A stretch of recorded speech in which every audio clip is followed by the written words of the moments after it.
Hi, Able Team, it's Katie, and today I'm going to break down the hand shapes that we use in our ASL version of the prologue for Romeo and Juliet.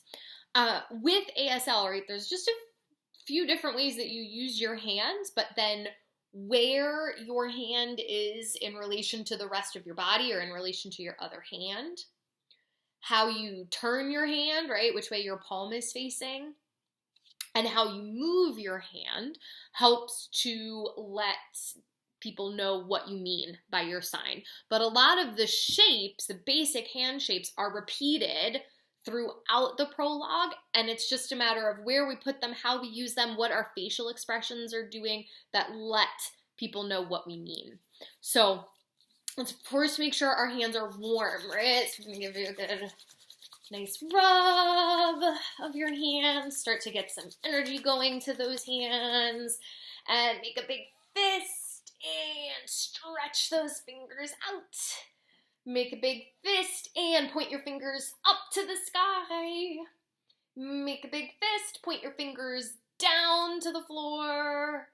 Make a big fist, send your fingers out to the sides. And make a big fist and send your fingers in towards each other. And then just wiggle those fingers around. Bring it in close. Shake those wrists side to side. Flap those wrists up and down. Try to get them in a circle.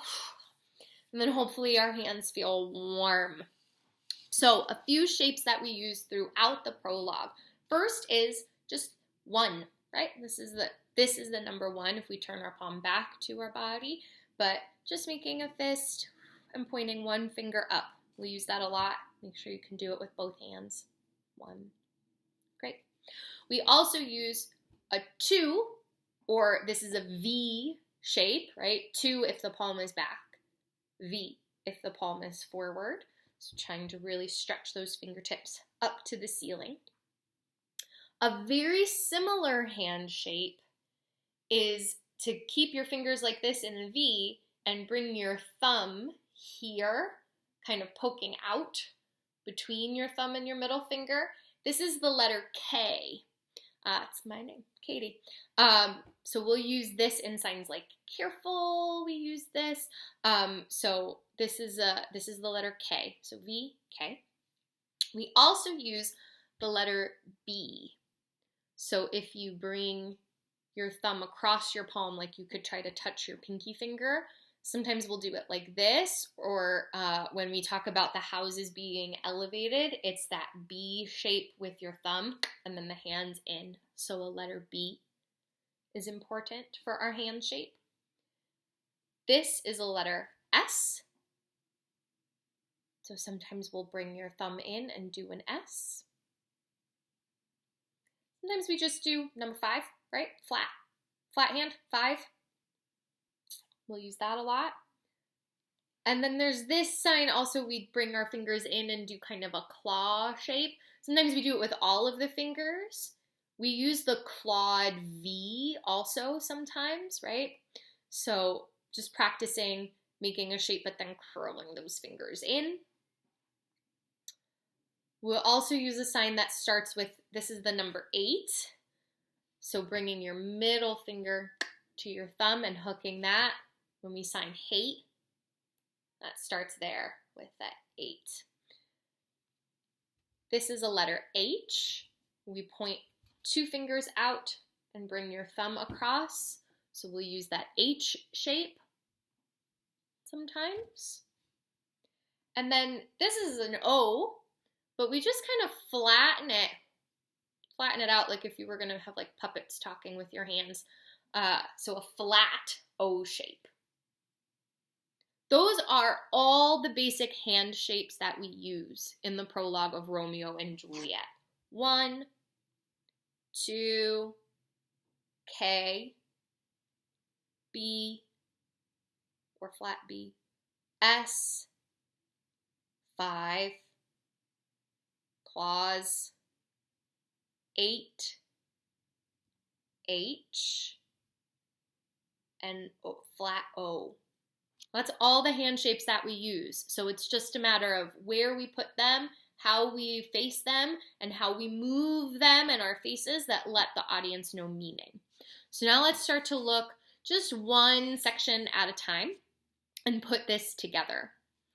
When we use the recordings of Romeo and Juliet, we will do sections 1 to 3 as one big piece. So ideally, we know sections 1 to 3 as one big segment, and section 4 is at the very, very end of the play, and it will be on its own. So let's, for now, just go one section at a time, but also remember that we need to think about how section 1 goes into section 2 goes into section 3. So let's start with section 1. So section 1 this is the first thing the audience is going to hear, so we need them to understand how this play works. There's 2 families in the play, right? There's the Capulets and the Montagues, so that's the first thing they need to know. It's a 2. You're going to make your V or your 2 shape and make sure the palm is looking at you, not this way. That means something different. So the palm is looking at you. 2.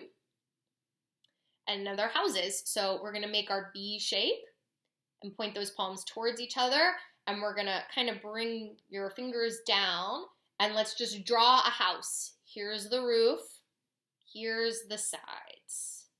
So 2 households, and there's one on this side of town. Here's your claw shape, one here, and there's another one on this side of town. 2 houses, one here, one here. But those houses, let's come back to your B shape and bring those fingers in. And we're going to show that they are dignified. Those houses are classy. And you can show that on your face, right? They are elevated. Equal. So we bring the houses up and show how awesome they are. And they are both awesome. Equal. Okay, now we have to tell the audience where this story happens. So we make our ones, and we just point out like this. Happens. Keep one finger up and just bring it in a little circle. This is the question, where? So if you're saying like, where, right? You're like, I don't know, where is this place, right? And just kind of circle it around. Happens where? So we say, happens where? Now bring another finger up. So we've made our V. For Verona. This is the name sign. This is the real name sign. If you went to Italy, this is how they say Verona. So you just flick that 2 times. Verona. And Verona, we're going to take a big flat 5 and circle your face and bring it into a closed O. Verona is beautiful. So this story happens where? Verona, the beautiful. And let me see how beautiful, right? This is facial expression. So when you're being beautiful, it's so gorgeous. Okay. So now we're going to kind of come into an S shape. So we're going to start with an open hand at your chin. Imagine you had a big, long beard, like a really old, your old sage with a big beard. So you're going to grab your beard and bring that beard down. So this is old. Old. Here comes your 8, that 8 hand shape, your middle finger to your thumb at your chest, and you hate something. This is the sign for hate. So you just start flicking it away. Ugh. Old hate. These 2 houses are fighting. And then we do our B shape. New. Let's do the whole thing again. So we've got 2 houses. One here, one here. And they are both alike in dignity. In fair Verona. Oh, it's so beautiful where we lay our scene. From ancient grudge, break to new mutiny. Okay, Now we're moving on. So we're going to talk about our hands. So you're going to just bring one hand up, point to your hand. And that hand, you got a flat 5 hand on your chest, is very civil, proud, dignified, right? Polite house. So one hand, civil. Now imagine you had a bloody nose. You're going to point to your nose and show me all the blood trickling out of your nose. Blood. And then you're going to take all that blood and you're going to smear it on the hand. So there's a lot of flat 5s in this section. You've got your flat hand, right? Point to it. This hand is very polite. And then we're going to bring that hand in so you can start to trickle some blood. And we're going to smear the blood on your hand. Let's do that whole section 1 again. So we have to tell the audience where do we start? With the Montagues and the Capulets. 2 households. One here, one here. Both alike in dignity. In fair Verona, where we lay our scene. From ancient grudge, break to new mutiny, where civil blood makes civil hands unclean.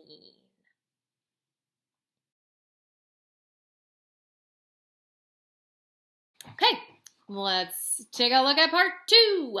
So, remembering all of our hand shapes, this one uses a couple different ones that we haven't seen so far, but we're still getting into it. So, our enemies, right? So we want to show, we've got our pointer fingers and they're at each other. Our enemies are going to have babies, right? Here's the Montagues and Capulets. And the Montagues are going to have a baby. So we take kind of a flat hand and just like birth, right? This is the sign for birth. So it comes under, have a baby. And the Capulets are going to have a baby. So these enemies have 2 babies. And here's our Juliet and here's our Romeo. Those babies are going to come together. So we've got our big flat 5 and they're going to come together like when we do our ensemble pact, right? They come together. They're a match. They're a team. But it's going to go wrong. So we start with them coming up and then we just turn our palm down to the floor. Ugh, palm down. And why does that happen? Well, they die. So you just take one palm's up and one palm is down and you just flip. That's die. And this, another flat 5, pointed this way at your chin, in the future. So we're going to have our enemies have a baby, have another baby. Those 2 babies come together, but it all falls apart because they are going to die in the future. There's a lot of 5s in this segment. So now that's really sad, right? So, in the future they're going to die. So we have 2 big 5s and we just want to show our tears. Oh, it's sad. And then we're going to make an S shape with our hands. Bring your thumb across and take it at your chest like you're just ripping your heart like a piece of paper. Just, heartbreak. So it's sad, heartbreak. This person and this person, these 2 houses are just struggling, right? They're fighting at each other, so they're pointing. But we're going to make a 2, bring it together. This isn't your H shape, I guess, technically. Bring it together, and then you're going to take a flat hand and bury it. So we've got our 2 houses are struggling, but it's all going to get buried. And then 2 flat hands and you're just gonna push kind of down and away. So we're sending it, we're pushing all of this sad stuff away. So here, let's start again. So we have pointer fingers, lots of pointers and lots of fives in section 2. So our enemies have a baby over here. From forth the fatal loins of these two foes, a pair of star-crossed lovers take their life, whose misadventured, piteous overthrows doth with their death bury their parents' strife. Section 2. Okay, section 3. So section 3 is the end of the prologue, right? So we are to the end of this kind of first part of the speech, and we are telling the audience basically that if they stick with us, we're going to try to explain this whole story to them, because we've set up in the earlier sections that there's these two houses, and they're coming together and people are going to die. Like, we've told them all of this stuff. So we are telling them in this last section, you gotta just stick with us, trust us, listen, and we'll help you understand what's going on. So we start with our story. So it's going to make our flat O shape with our hands, right? Like our puppet hands. And you turn one palm to you and one palm down, and you just kind of bring them across each other. So it's like you're kind of grabbing, two hands grabbing. And you just do it 2 times. Story. Story. Now we have to point right at the audience. You, audience. You can make a 1, right? So story, you, and I know you all know this one. Pay attention. So it's a B hand. You bring your B across and turn those palms towards each other. Pay attention. So story, you pay attention. And now you're going to make 2 K shapes with your hands. Bring your thumb right there between your pointer finger and your middle finger. And you stack them on top of each other. So it looks like this. And then you're going to just do 2 little circles. This means careful. So it's not just that they have to pay attention. They have to pay attention carefully. They have to really be listening and paying attention. So story, you pay attention carefully, or they're going to miss stuff. So we're going to, like if you had flies in front of your face or bugs, and you're trying to grab those bugs.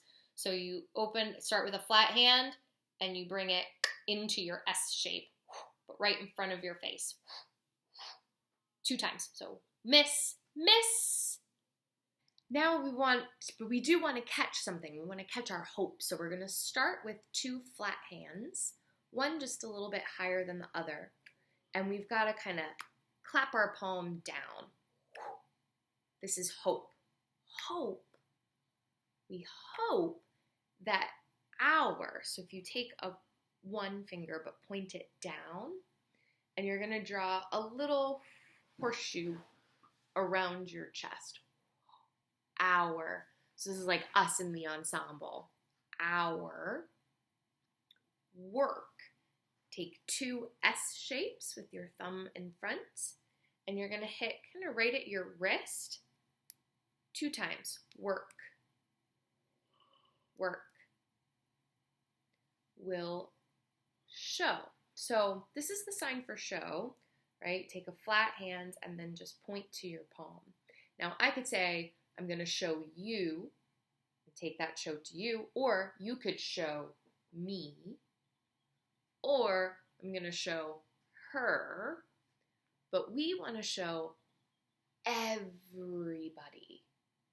We're going to show all of you out there in the audience what Romeo and Juliet is about. So you point to your palm and you take it all the way around 1 time. Okay, let's try section 3, the whole thing, all together. So our story, you pay attention carefully or you'll miss. But we hope our work will show all of you. With the Shakespeare, it's the which, if you with patient ears attend, what here shall miss, our toil shall strive to mend. That's it.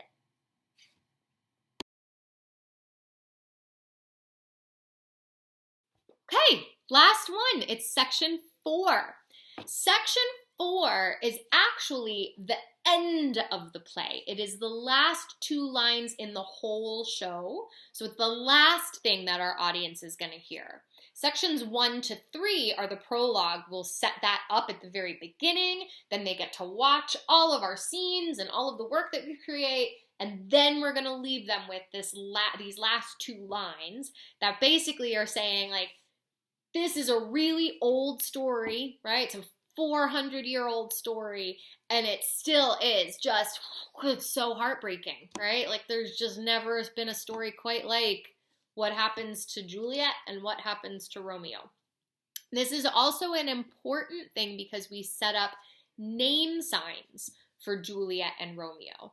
If you're deaf, right, you don't want to have to finger spell your name all the time, right? I would be like, every single time I introduce myself. So deaf people have a name sign that lets people know something about them as a person, right? It shows part of their personality, and that's how they abbreviate their name.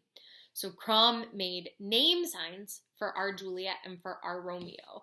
And Juliet's is here, right? And Romeo's is here. So we'll break those down a little bit. So it's just something special about our play.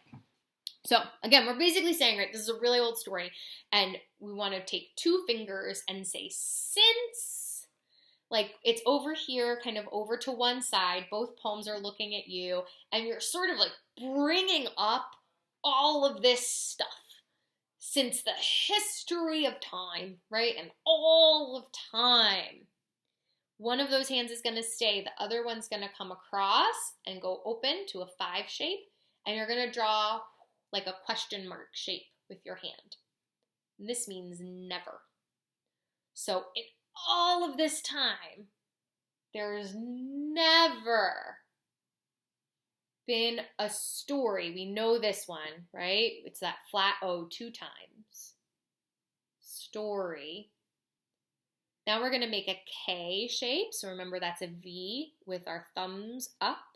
We're going to point them at each other, right? It's like our 2 people here, and it goes, comes right across. Doesn't matter which one crosses in front. That doesn't matter. You're going to take your K shapes and cross them in front of your chest, and this means worse.